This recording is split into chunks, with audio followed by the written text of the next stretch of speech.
అందరికీ praise lord. December 19 ఈరోజు దేవుని వాగ్దానము.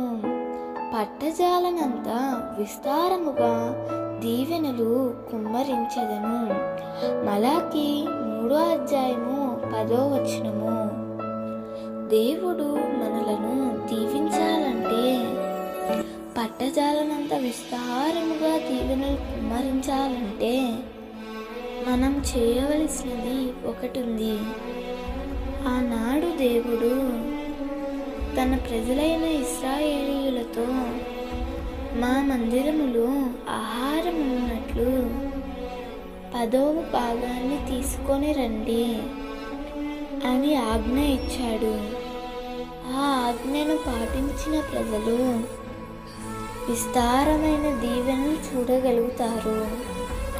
దేవుని సన్నిధిలో మనము విత్తే విత్తనము రెట్టింపు దీవెనకు, రెట్టింపు ఆశీర్వాదమునకు కారణమవుతుంది. ఈ చిన్న పని చేస్తే గొప్ప దీవెన చూడగలుగుతాము. దేవుడు ఈ వాగ్దానము నీ జీవితంలో నిశ్చయముగా నెరవేర్చునుగాక. పట్టజాలనంత విస్తారమైన దీవెనలు మీకు కుమ్మరించబడునుగాక. ఆమేన్.